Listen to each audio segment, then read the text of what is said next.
Olá, pessoal. A continuação da programação do Elicer Encontro Literário Internacional do Cerrado está a todo vapor. E hoje nós temos dois convidados especiais. Um que está lá em Portugal e outro que está no Brasil. Não são mineiros, claro, mas amam Minas Gerais, conhecem, então vai dar uma conversa muito boa e muito conectada aí com a turma que está aqui prestigiando o Elicer. Então, essa mesa será mediada pela Selma Maria. A Selma Maria é escritora, é ilustradora, é atriz, é arte educadora, ela faz um monte de coisas, além de ser uma das maiores especialistas em brinquedos e no brincar, com muitas pesquisas entre o Brasil e Portugal. E ela vai trazer para a gente o Alexandre Souza, que é um escritor português, muito ativo, e a nossa conversa será essa. Então, Selma, bom dia, boa tarde, boa noite, não sei que horas vão estar vendo a gente, né? E muito bem-vinda aqui ao Elicer. Boa tarde, boa noite. Para essa mesa sem mesa, mas acho que vai ter uma boa sobremesa de tão deliciosa que vai ser aí esse papo, essa conversa com o nosso grande amigo Alexandre Souza. E é uma honra estar aqui no Elicer, entrar um pouquinho nesse cerrado maravilhoso brasileiro e receber esse grande escritor português, Alexandre Souza. Obrigada pelo convite.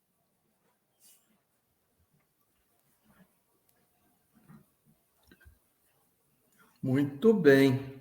Olha só, eu vou falar pouquinho do Alexandre, porque a Selma que vai falar mais, mas é uma honra para a gente, Alexandre. Você tem um trabalho muito destacado, né, na literatura e na educação, tanto aí em Portugal, em Óbidos, como fazendo essa ponte Portugal-Brasil já há muitos anos, né? Então é muito bom ter você de novo aqui falando dos livros que vão sair agora, né? E que estamos aí curiosos para saber as histórias. Então, Selma, você podia apresentar um pouquinho mais o Alexandre? Sim, uma honra. Alexandre Souza é um português, escritor, e além de escritor, é uma pessoa que fica à frente de histórias, né, de uma vila literária, né, que é a cidade de Óbidos, onde acontecem várias ações em pró-literatura para crianças e adultos, né? E Paulo desenvolve já há muitos anos um trabalho muito bonito de difusão de leitura, né? E mediação de leitura e escrita com as crianças das escolas de Óbidos, e teve sua ação ampliada quando começou a fazer seus voos aqui pelo Brasil, né, participando de projetos que trazem essa comunicação Brasil-Portugal através da literatura, né? É um projeto que é feito com a cidade de Conceição do Mato Dentro, em Minas Gerais, e que crianças brasileiras de ensino público, que estudam em escolas públicas, fazem um intercâmbio com as crianças portuguesas, né? E já estamos aí na terceira edição desse projeto. E isso se deve, né, essa ampliação, né, transatlântica do Paulo na literatura, se deve pelo grande trabalho que ele faz em Portugal, né? E não só como escritor, mas também como um provocador das crianças para que elas se encantem pela literatura, não é desculpa, eu estou falando Paulo, mas é Alexandre Souza. Desculpa, Alexandre. Você tem 2 nomes, né? As pessoas não sabem, mas... É. Olá, muito boa tarde a todos. Boa noite, bom dia, como dizia o Zé, como diz a Selma. A honra não é vossa, a honra é toda minha em poder participar no Elicer, neste encontro literário, que em relação a mim não é nada internacional, porque eu sinto-me perfeitamente em casa quando estou aí convosco no Brasil. Vocês são um povo tão amável, tão gentil, tão acolhedor, que eu cada vez que aí estou convosco e com outras cidades de Minas Gerais, sinto-me sempre em casa. De maneira que comigo não é um encontro internacional, é um encontro nacional. Depois fica à vontade, eu de facto, o meu nome é Paulo Alexandre de Souza e eu resolvi usar apenas o Alexandre de Souza para ficar um bocadinho mais escondido e deixar o Paulo só mais para a família. Tu já és família, Selma, por isso está tudo bem. Paulo Alexandre está tudo bem. E, portanto, deixem-me reforçar outra vez mais a honra em estar presente neste encontro e sei que estamos entre mineiros, como vocês dizem, e eu já quase que me sinto um mineiro entre vós. Vai ser um prazer muito grande poder partilhar convosco, enfim, algum do trabalho que tenho feito em conjunto com o José Santos, com a Selma e com outros autores brasileiros. Muito bem, Alexandre Souza. Alexandre, quero começar aí com uma provocação para você. Eu sei que você caminha pela paisagem com um avião de prata, né? Um pássaro de prata. Você transita pela paisagem e transita também pela linguagem, né? Você é um aviador, nosso pequeno príncipe, que transita entre as asas da imaginação e também essas asas de aço desse grande objeto chamado avião. Então, eu queria que você contasse um pouquinho para o público, para que as pessoas conheçam quem é o Alexandre Souza, escritor, e quem é o Alexandre Souza, aviador. Então, quais são os seus voos literários, Paulo? Conta aqui para a gente. Qual vai ser o novo lançamento também, que está aí para decolar, né? Uhum.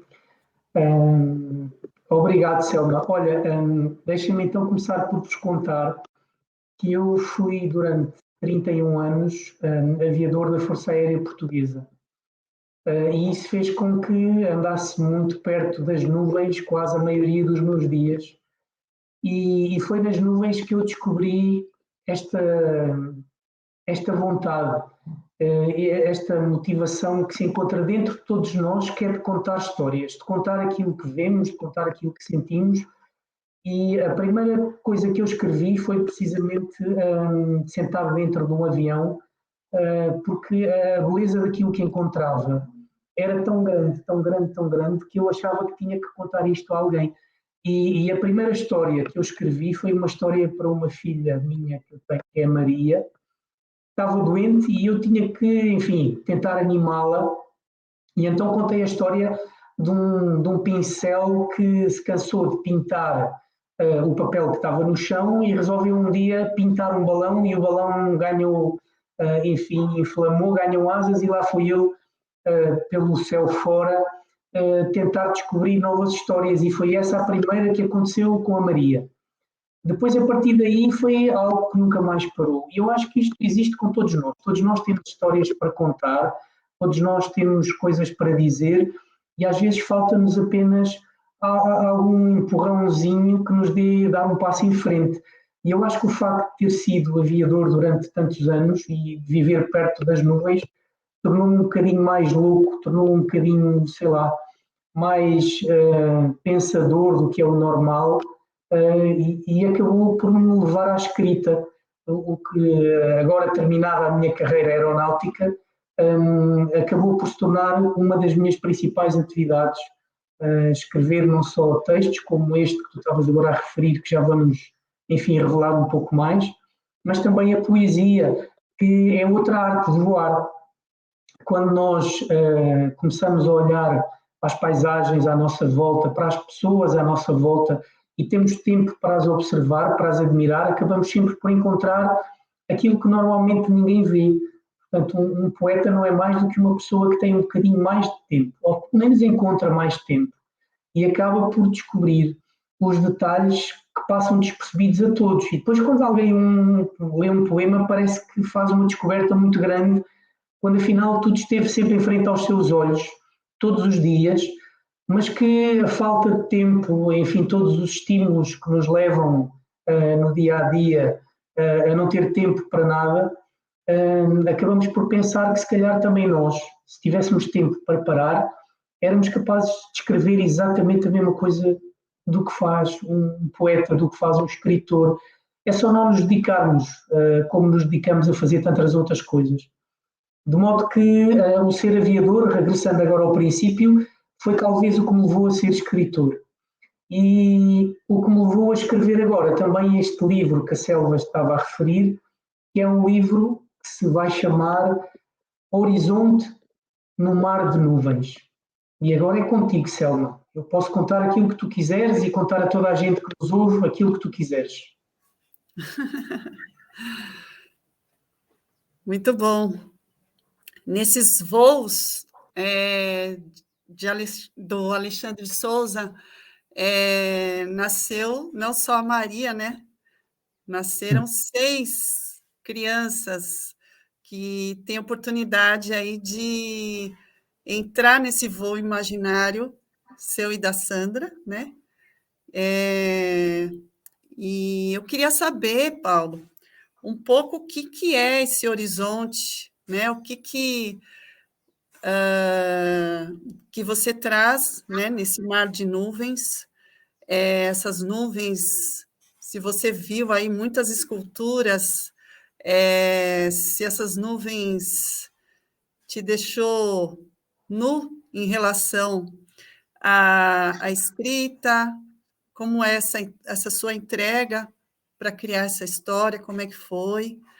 E queria que você desse uma palhinha, assim, como a gente fala aqui no Brasil, falasse um pouquinho o que a gente vai encontrar nessa viagem, dessa sua grande invenção, desse livro, né, que vai ser lançado em outubro, né, no Fólio, em Óbidos, Portugal, e que no Brasil ainda tem uma data a ser elaborada, né?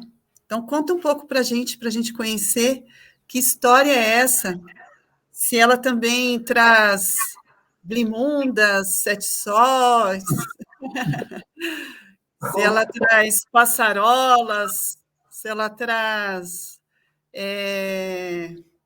Quem é que aparece na sua história, Paulo? Quem você Olha, Selma, agora falaste de uma pessoa que até nos envergonha, a mim, pelo menos, de quando dizem que eu sou escritor. Estás a falar do nosso José Saramago e do Memorial do Convento, que eu convido todos a ler. Pois este Horizonte no Mar de Nuvens acaba no final, tem várias mensagens. Ela conta uma história, que é uma história tão portuguesa quanto brasileira, porque tem atores brasileiros, tem personagens brasileiros e tem personagens portugueses. É a história de 2 marinheiros, 2 oficiais da Marinha Portuguesa, que resolveram trazer um novo horizonte ao mundo, assim como 500 anos antes os portugueses com as suas caravelas tinham trazido novos mundos ao mundo.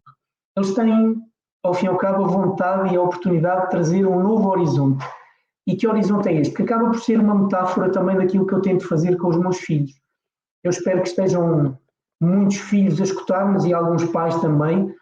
E nunca é fácil, as nossas conversas com os filhos nunca são fáceis. Existe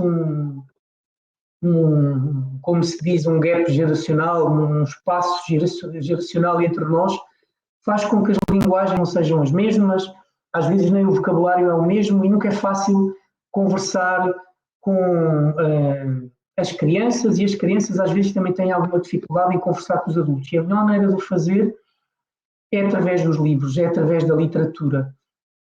De maneira que este horizonte no mar de nuvens, para além de contar a história desses dois marinheiros, do qual eu já vou revelar um bocadinho mais, tem também a intenção de mostrar aos mais novos que não se devem nunca prender só ao horizonte que nós temos quando estamos com os pés no chão, mas devemos levar-nos para horizontes mais altos, horizontes melhores, que nos tornam pessoas melhores e que nos fazem ver o mundo melhor também. E isso só acontece quando nós entramos numa máquina voadora, como aconteceu com o balão do Bartolomeu de Gusmão do Memorial de Convento, e acontece também com este meu horizonte, que leva o Sacadura Cabral e o Gago Coutinho a descobrir um novo caminho para o Brasil através do Atlântico Sul, a bordo agora de uma aeronave, um hidroavião construído de tecido e de madeira, com um motor que transformava combustível em barulho mais do que tudo, mas que conseguiu ter força suficiente para os fazer cruzar o Atlântico e os fazer chegar ao Brasil num ano que tinha muitas coisas para comemorar. Num ano em que o Brasil fazia precisamente 100 anos, o que quer dizer que vamos este ano celebrar 100 anos depois da viagem e 200 anos depois do nascimento do Brasil. E se não fosse por outra razão, esta já era mais do que suficiente. Mas eles, para além de celebrarem, de facto, este evento, esta ocasião tão venturosa, iam também encontrar uma nova forma de navegar. Até eles não era possível viajar se não fosse através da linha de costa, porque conseguiríamos ver onde estávamos através das referências visuais na superfície.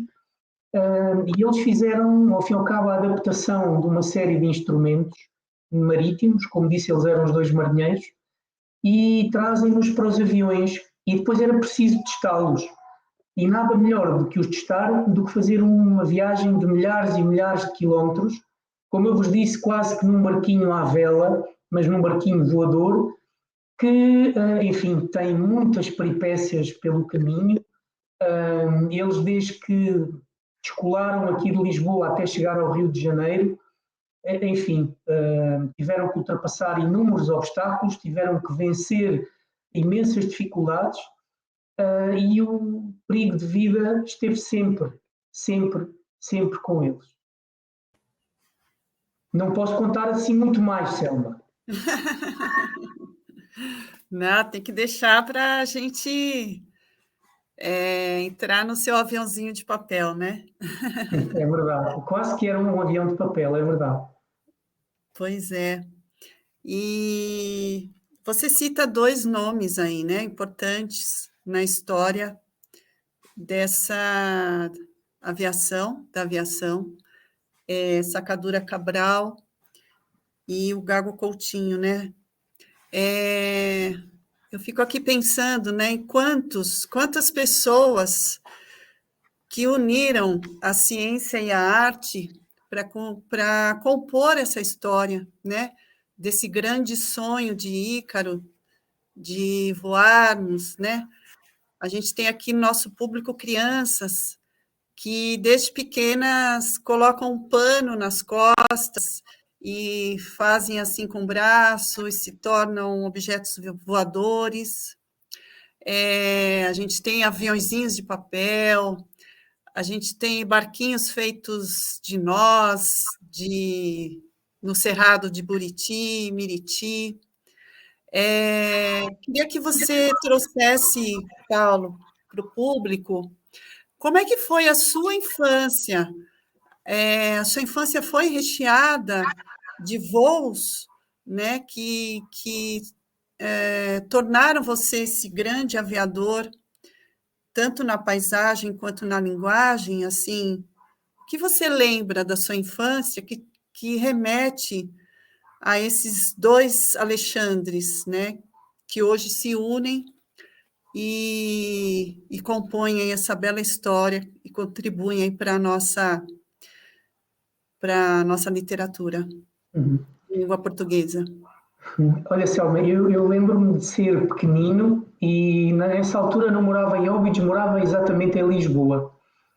E havia uma série na televisão, eu não sei se passou no Brasil, que se chamava Espaço 1999.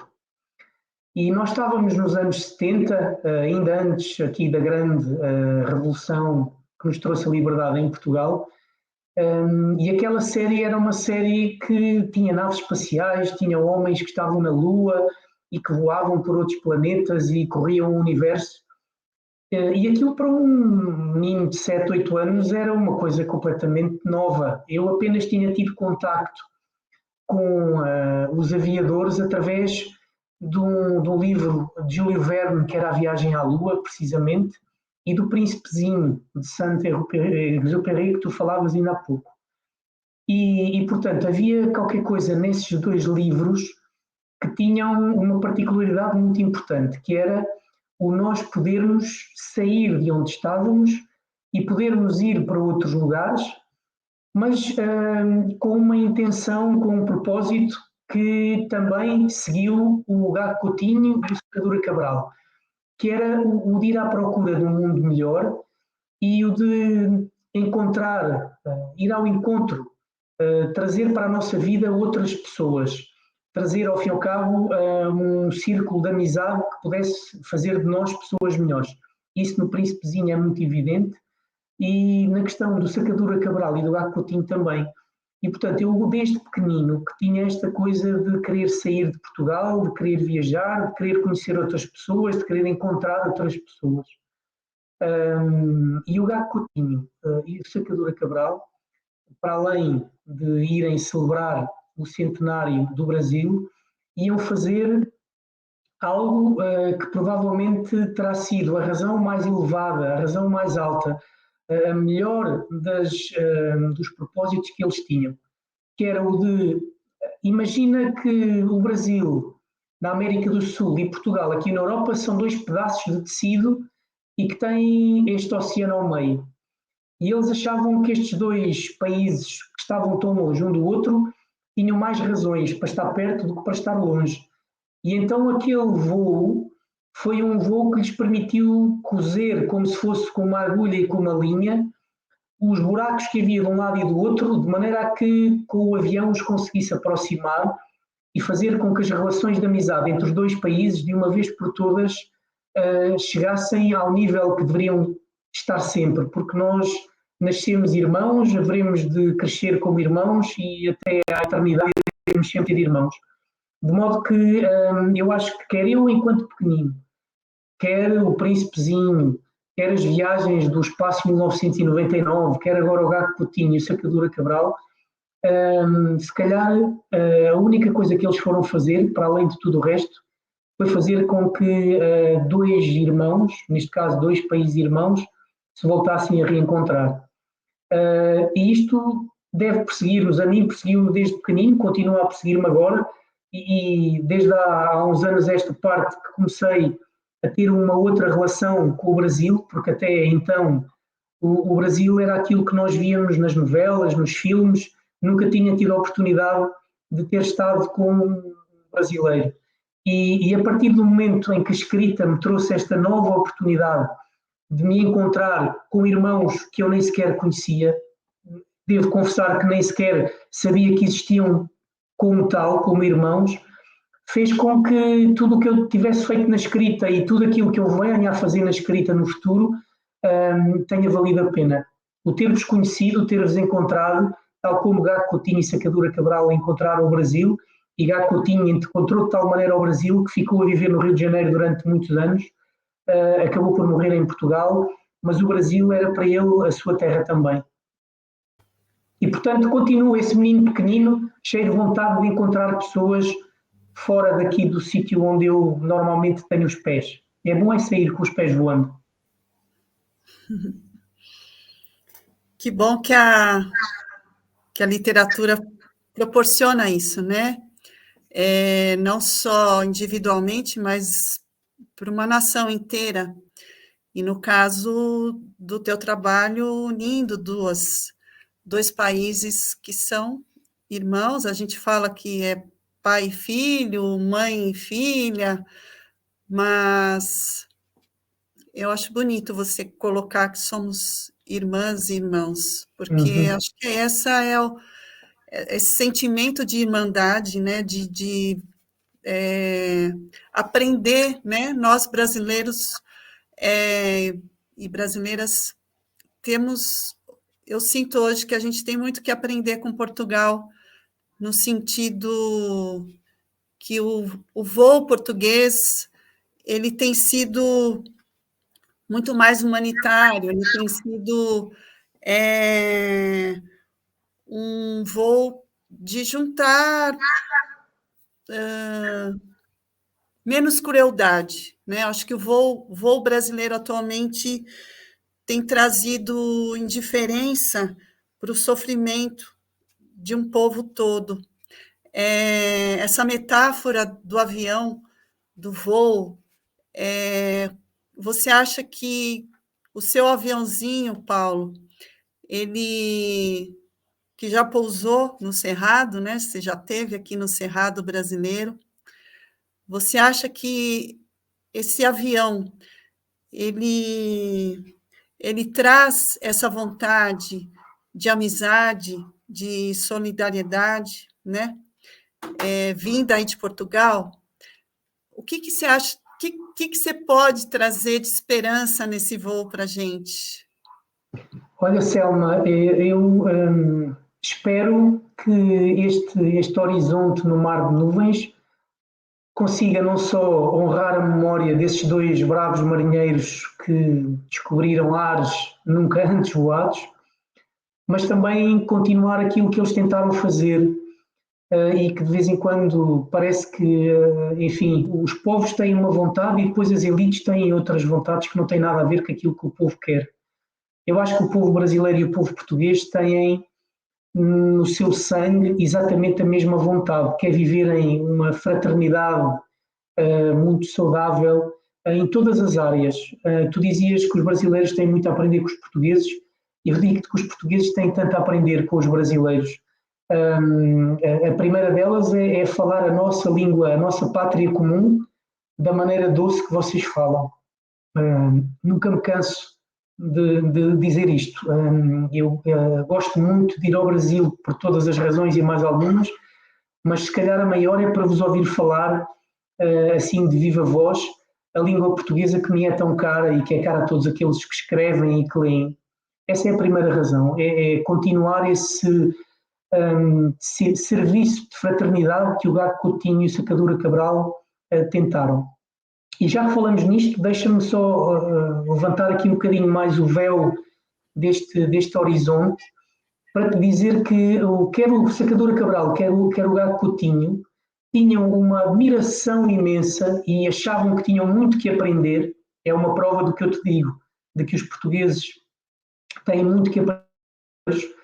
E eles tinham uma admiração imensa por um brasileiro que se chama Santos Dumont e que terá sido o primeiro aviador do mundo. Pelo menos o Gago Coutinho escreveu isto muitas vezes e disse isto muitas vezes. Ele dizia, não tinha nada, dizia-se muitas vezes que os irmãos Wright dos americanos é que tinham sido, ao fim e ao cabo, os heróis do primeiro voo, e o Gago Coutinho contrariava completamente esta opinião, e eu acho que com toda a razão, porque o primeiro voo tinha sido mesmo quase um avião de papel puxado e empurrado por outras pessoas, não tinha conseguido voar mais do que 10 segundos e aquilo não teria sido um voo, teria sido mais o resultado de um empurrão, e teria sido Santos Dumont que teria feito o primeiro voo, não no Brasil, porque ele estava em França na altura, mas teria sido ele a fazer de facto o primeiro voo, como se deve chamar um voo, no mundo.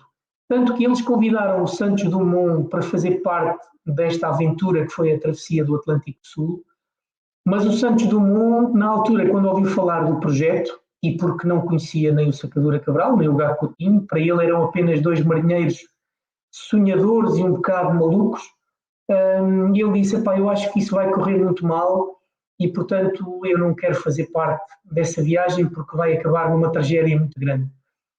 Mas quando os dois portugueses acabam por conseguir chegar ao Brasil, Santos Dumont está à espera deles e é Santos Dumont que passa a admirá-los e a admiração passa a ser mútua, o respeito passa a ser mútuo e, inclusivamente, dois dos instrumentos que Santos Dumont mais gostava, que era um cronómetro e um sextante que lhe tinham sido oferecidos, ele oferece-os a Gago Coutinho e ficam amigos para o resto da vida, trocam cartas para o resto da vida, portanto ficam, ao fim e ao cabo, conhecidos no mundo da aviação como dois heróis da aviação mundial que contribuíram para a evolução das aeronaves, das técnicas de navegação, enfim, de tudo, todos os processos e procedimentos que depois permitiram uma evolução muito rápida a seguir, ou no período que ficou entre a Primeira e a Segunda Guerra Mundial. Portanto, Selma, o que eu gostava mesmo era de que este livro pudesse contribuir para que os dois povos, quer o povo brasileiro, quer o povo português, percebessem que temos muito mais em comum, temos muito mais coisas que nos aproximam do que aquelas que nos afastam. Não é o Atlântico, nem o Atlântico nos quer separar. Às vezes há pessoas que dizem o Atlântico é tão grande, separa os dois países. Eu acho que não. Eu acho que o Atlântico é essa ponte azulinha que nos liga da janela de um lado à porta do outro. E somos quase vizinhos com o Atlântico ao meio, mas é um Atlântico simpático, não tem nada de antipático. Lindo, Paulo. Adoro ouvir você, sua poesia, que a gente conhece, né? Vários artistas que, quando a gente lê a obra, se encanta e depois, às vezes, tem a oportunidade na vida de conhecer a pessoa e não é tão, assim, incrível quanto o que a pessoa escreveu. Eu devo dizer que com você é uma alegria enorme tê-lo ouvindo, né? E que bom que suas histórias atravessaram o Atlântico e que esse Atlântico realmente ele é um riozinho, né? que ficou pequeno porque você transpôs aí por água, por ar e pôde chegar aqui nesse continente que é o Brasil, né? E aí você diz uma coisa que me chamou agora a atenção, de quando você traz, né, o Santos Dumont, que para a gente sempre ficou uma coisa estranha, né, de quem inventou o avião. Foi o Santos Dumont, aqui na América do Sul, né, uma pessoa nascida na América do Sul, ou esses dois irmãos da América do Norte. O Atlântico Sul e o Atlântico Norte, eles têm também essa diferença social aí que o capitalismo traz dessas duas Américas, ou os Atlânticos são mais generosos e mais... enfim, acho que deu para entender o que eu quis dizer, né? Sim, Selma. Olha, se nós, e vocês podem todos ver isto, se vocês forem há vários locais na internet, mas o YouTube tem uma página que está sempre online que mostra exatamente quais é que são, qual é o fluxo de tráfego aéreo que existe instantaneamente em todo o mundo. E, de facto, a América do Norte e o Atlântico Norte são o local no mundo onde há mais voos por unidade de tempo. Portanto, se nós fizermos, por exemplo, o número de voos por hora, no Atlântico Norte é uma coisa inacreditável. Mesmo durante o confinamento, em que os voos reduziram bastante, continua sempre a ser a América, o Atlântico Norte, entre a América e a Europa, sempre o maior fluxo de tráfego. E, de facto, é uma coisa imensa. Eu acho que o Atlântico Norte é talvez o local do mundo onde mais pessoas andam pelo ar. Mas isso faz com que, de facto, existam diferenças grandes, talvez não no Atlântico, mas nas pessoas que cruzam os Atlânticos. Não terá sido, por acaso, que os portugueses, com as caravelas, não deram novos mundos ao mundo pelo Atlântico Norte, mas pelo Atlântico Sul.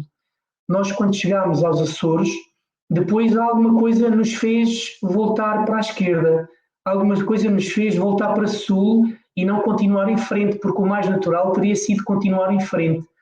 Mas não, nós chegámos aos Açores, que ficam exatamente na mesma latitude que fica Lisboa. Portanto, se nós olharmos para o mapa mundo, virmos Lisboa e depois olharmos para os Açores, ficam mais ou menos par a par. Lá os Açores no meio do Atlântico. E não nos apeteceu, sabe-se lá Deus porquê, não nos apeteceu seguir em frente. Apeteceu-nos voltar para sul, como eu vos disse, e chegar ao Brasil. O Atlântico Sul, eu acho que tem uma atmosfera que é muito mais convidativa do que o Atlântico Norte. No Atlântico Norte, eu dá-me a impressão que nós vamos à procura de negócios e vamos à procura, enfim, daquilo que tu referiste, que é aquele capitalismo tão desenfreado que vemos hoje em dia. Eu acho que quem vem para a América do Sul vem para se encontrar com outras terras, com outros povos, com outras gentes, vem para tentar às vezes até encontrar-se a si próprio, que é uma coisa que nós não conseguimos fazer nem na América do Norte, e na Europa também já começa a ser muito difícil. Nós precisamos nos encontrar em locais onde somos bem acolhidos pelo que somos e não por aquilo que apresentamos, não pela roupa que trazemos, não pelos os relógios e os anéis que trazemos nas mãos ou pela qualidade dos sapatos. E curiosamente houve 2 sítios no mundo onde eu me senti assim, onde quando eu cheguei nunca se cansaram de me olhar aos olhos em vez de me olhar para aquilo que eu trazia vestido. Foi na América do Sul, no Brasil, e foi em África, que é também outro dos locais na Terra onde temos irmãos nossos que falam a mesma língua, que têm o nosso sangue e que nos esperam, estão sempre à nossa espera. É como se fossem familiares que nós temos, que nunca tínhamos encontrado na vida e de repente surgem na nossa vida porque nos fazem falta, porque sem eles nós não somos inteiros. Eu acho que nós que falamos a língua portuguesa só somos inteiros quando nos conhecemos e nos encontramos. E eu queria saber também quais são as palavras dessa língua portuguesa que te fazem voar.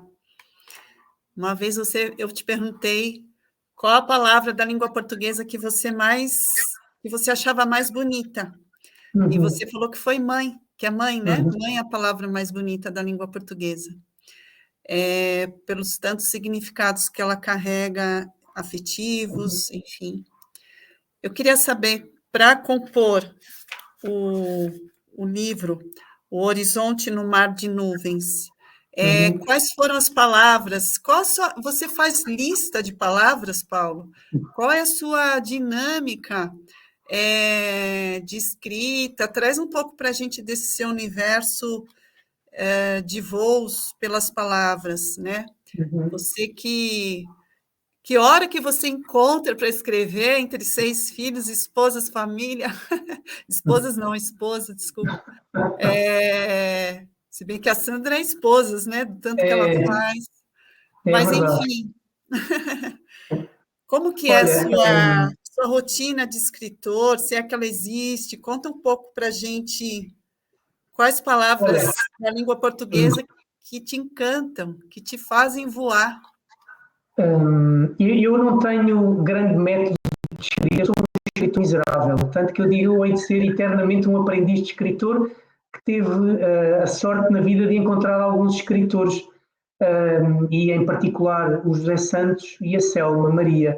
Foram as pessoas que me foram inspirando e me dando coragem para continuar, porque isto de escrever às vezes é preciso também ter alguma coragem. Quando não há coragem, alguém que nos dê um pontapé no rabo para nós andarmos para a frente, e foi isso que vocês os dois fizeram. De maneira que eu não tenho grande método, eu até devo confessar-te, no caso do Horizonte foi um bocadinho mais fácil, porque eu tinha a história do Sacadura Cabral e do Gago Coutinho, e essa era uma história que era impossível não contar.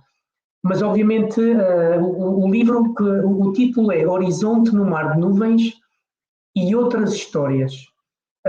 Porquê? Porque eu aproveito, como te dizia no início, para fazer, através da viagem do Gato Coutinho e do Sacadura Cabral, ao fim e ao cabo, uma relação com aquilo que é também a nossa vida, e quem lê o livro vai perceber que muito daquilo que acontece no relato desta história nos acontece ao longo da nossa vida também, e a história da travessia é uma história de inspiração, é uma história de grande coragem, de grande espírito de sacrifício, de dádiva da própria vida para que os outros vivam, e portanto nós vamos nos reconhecer em muitos daqueles momentos.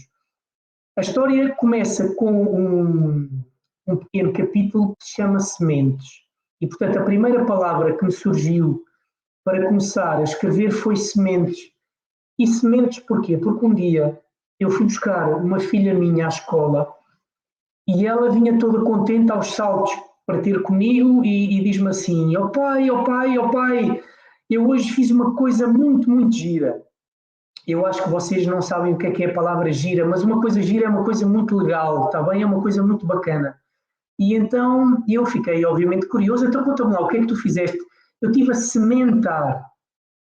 Ora, eu, quando ouvi a palavra sementar, percebi o que é que ela queria dizer, ou pelo menos achei que percebia o que ela queria dizer, e disse-lhe a ela, tentei corrigi-la, e disse-lhe: não, tu não estiveste a sementar, tu estiveste a semear sementes. E ela disse: não, eu estive a sementar. Bom, eu percebi que não íamos os dois chegar a acordo, e percebi que ela tinha estado a colocar sementes na terra. E esse foi o primeiro passo desta história, foi o sementar. Porquê? Porque sementar é uma coisa lindíssima que nós não sabemos fazer, e cada vez que conseguimos fazer isto, nós damos um pulo novo neste nosso mundo, fazemos com que ele avance um bocadinho mais para a frente. Porque sementar é completamente diferente de semear, e ela nunca me explicou isto, mas eu depois percebi que não era bem isto que ela queria dizer, mas era isto que alguém queria dizer através da voz dela. É que semear é colocar sementes na terra e esperar que o sol, que a água façam dali nascer algo que nos vai servir ou para nós comermos ou para nós admirarmos, enfim, mas tem sempre um propósito. E eu percebi, quando estava sozinho, naquelas minhas reflexões, nas minhas viagens, que sementar era uma coisa extraordinária. Era colocar sementes na mente de alguém. E se essas sementes, nessa mente de alguém, pudessem não só ter o calor do sol, mas o amor de um abraço, de um coração cheio de luz, e pudessem ter a oportunidade de crescer no seio de gente boa, no seio de uma boa família, no seio de um rodear de amigos, dessa semente haveria de surgir uma ideia que havia de tornar o mundo muito melhor. E foi assim que nasceu esta viagem, esta travessia do Atlântico Sul, porque alguém teve que colocar algumas sementes na cabeça do Gato Coutinho e na cabeça do Sacadura Cabral para que os sonhos nascessem. Porque os sonhos só nascem em nós quando alguém semeia qualquer coisa em nós. Sem isso, o mundo não anda para a frente. E os poetas e os escritores são talvez o melhor local para nós irmos buscar sementes para colocar na nossa cabeça.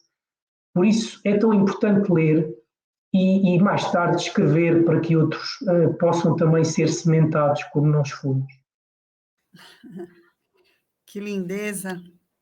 Esse neologismo, né, que nós poetas buscamos na infância, as crianças sabem fazer, reinventar as palavras, né? É isso. Tu fazes tão bem, Selma. Tu fazes tão bem. Estou a dizer, é uma coisa que tu fazes tão bem como eu nunca vi. E isso, ouvir as crianças, né? Eu sempre coloco isso para as educadoras. Ouçam as crianças e anotem as belezas que elas inventam com as palavras, porque isso são coisas que passam. E depois a gente, enquanto adulto, fica a vida toda querendo buscar esse terreiro fértil, né? Que Selma, posso interromper-te e fazer de mediador um bocadinho? Eu... Pode. Não, eu só quero...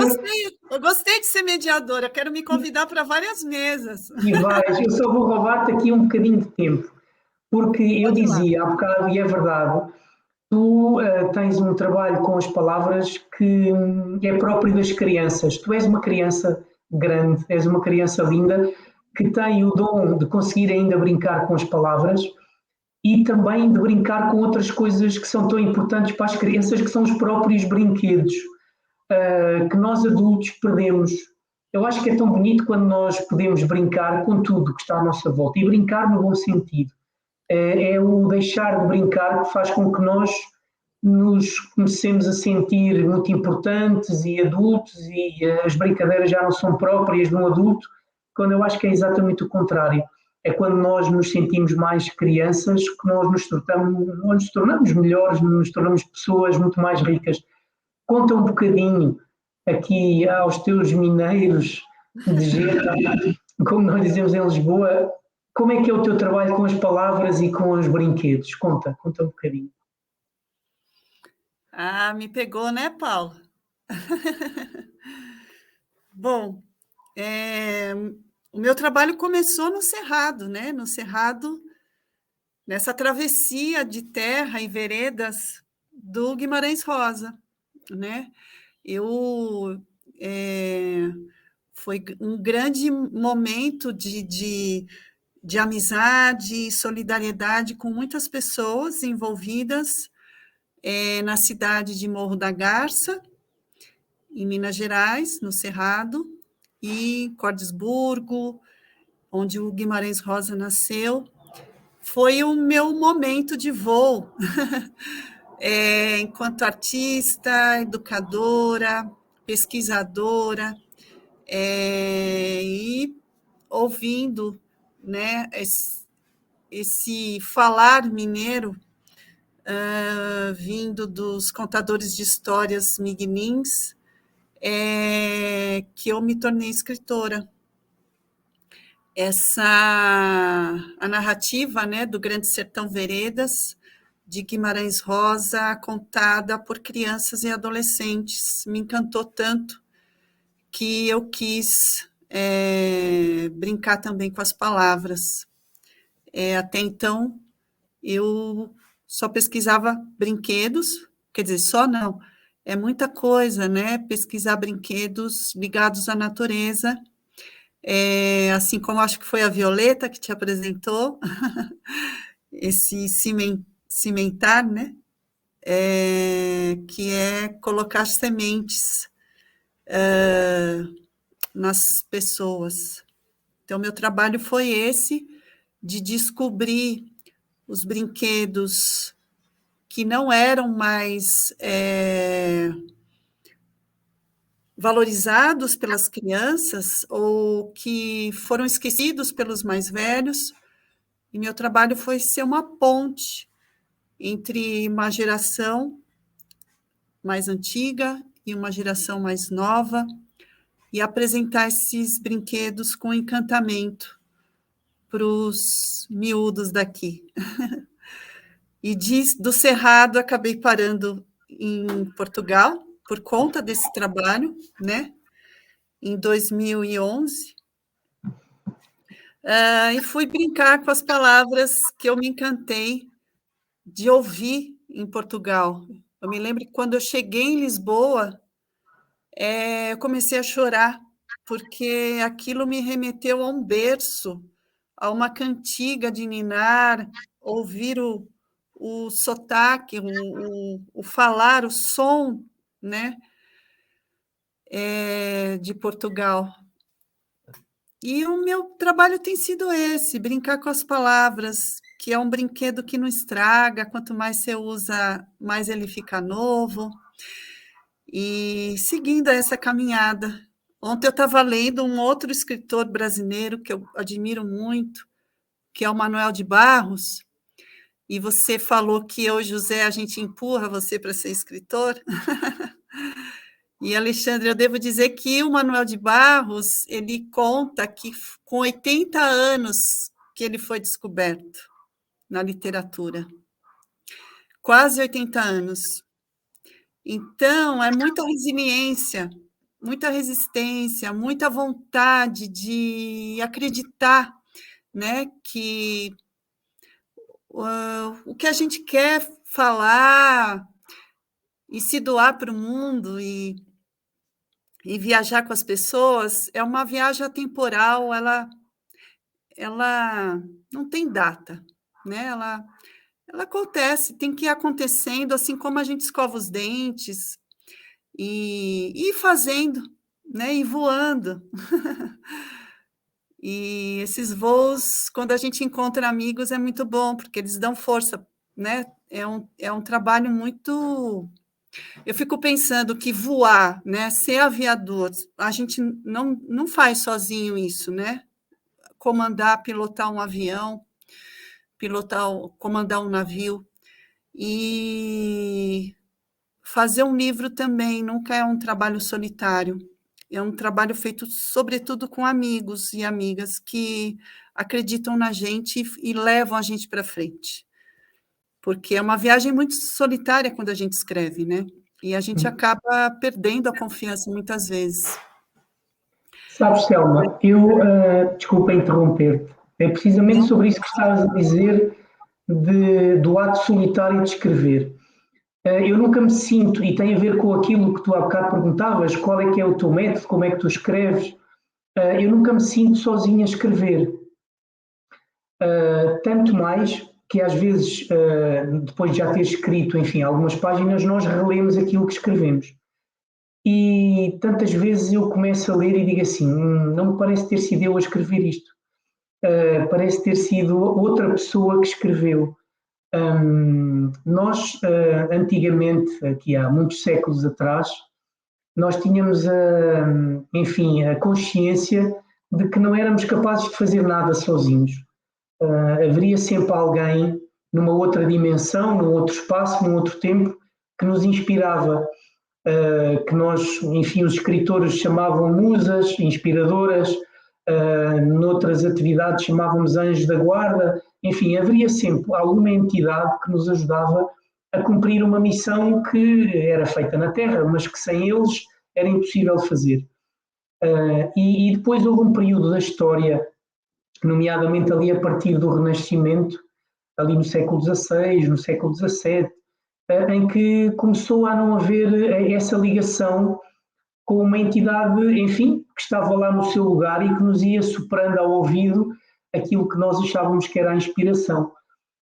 E então achávamos que éramos mais do que autossuficientes e não precisávamos de nada, nem de ninguém, e portanto sozinhos conseguíamos fazer tudo. Eu acho que hoje em dia, pelo menos eu tenho essa noção, até com as crianças, começa a haver uma nova consciência de que nós somos apenas uma pequena parte de um grupo de pessoas, como tu dizias, de amigos, mas também de alguma coisa que nos ajuda e que, enfim, influencia o nosso mundo. E talvez se as escutássemos um bocadinho mais, talvez tivéssemos, se calhar, uma outra forma de olhar o mundo à nossa volta, de olhar as pessoas à nossa volta e não sermos assim tão selvagens, diria eu, no mau sentido. Não querermos albarroar tudo à nossa frente como se tivéssemos direito a tudo e não tivéssemos dever de nada.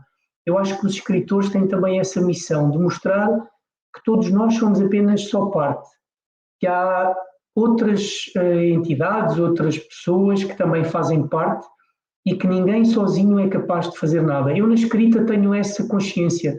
Sabes, muitas vezes eu começo a escrever, como dizia, este foi mais fácil porque já sabia mais ou menos a história que iria contar, mas houve outras histórias em que eu comecei sem saber muito bem onde é que iria acabar. E ao longo daquela viagem que foi também escrever o livro, eu fui-me encontrando com outras personagens que ao início nem sabia que iria encontrar, fui-me encontrando com outros espaços, com outros tempos, e no final surgiu um livro que eu, quando comecei a ler, parecia que estava a ler um livro de um escritor qualquer que eu nem sequer conhecia.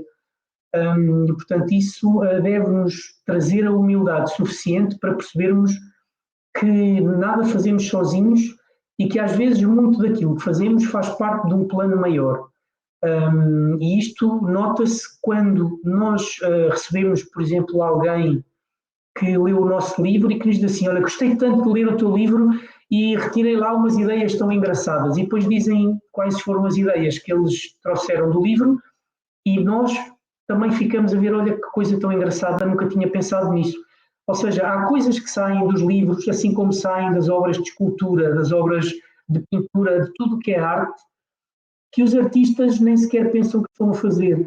E no final, aquilo que eles queriam mostrar e que queriam dizer está lá, mas para além disso estão muitas outras coisas que não eram intenção do artista dizer, do escritor escrever, mas que também lá estão e que fazem parte da missão que aquele livro tem e que todos têm, que é, como vos disse, fazer com que todos nós sejamos sementados e possamos criar um mundo melhor. Acho que no fundo é tudo isso. Tudo o que nós fazemos neste mundo é para tornar o mundo melhor, porque senão não vale a pena. Eu acho que quando nascemos encontramos o mundo e quando um dia partimos teremos que partir com a gentileza, com a elegância e com a humildade de pensar, olha, eu estive por aqui, mas a única coisa que valeu a pena e que se calhar era tudo o que eu deveria ter feito era deixar este mundo um bocadinho melhor. Não interessa se sou rico, se sou pobre, mas toquei o coração de alguém, transformei a mente de alguém, é o papel de todos nós. E é o papel que tu, Selma, e o José fazem tão bem enquanto escritores, enquanto autores. Obrigado por isso. Obrigada a nós, Paulo, de ter você semeando aqui nossos pensamentos e cimentando, né? Cimentando, é isso mesmo. A gente vai chegando aqui ao final do nosso encontro. Eu sei que o José daqui a pouco entra para dar o fechamento, aí ele já ir chegando. Vai interromper a nossa conversa, José? Há muito contragosto. Porque estava uma Gostei de conversa ser muito boa. mediadora, viu? Pode me convidar outras vezes. Não, o Elisser conta muito com você. E Ai, ai. então eu queria dizer que foi uma ótima conversa e que agora também vai virar vídeo, né? E estivemos acompanhados aqui por alguns bichos do Cerrado, né? Que o Elisser criou uma família de bichos do Cerrado. Estamos aqui com a coruja toqueira e com a capivara, né? Na nossa tela. E tem uma turminha muito legal de animais do Cerrado, né? Então, Alexandre, olha, muito obrigado, muito sucesso aí com os seus livros e as portas aqui dessa ponte. Essa ponte tem porta, né? E as portas do Atlântico estão abertas aí para todos os amigos de Portugal. E muito obrigado, Selma. A conversa fluiu muito e o Elisser, na sua programação internacional, continua. Então é isso, gente. Até logo. Até.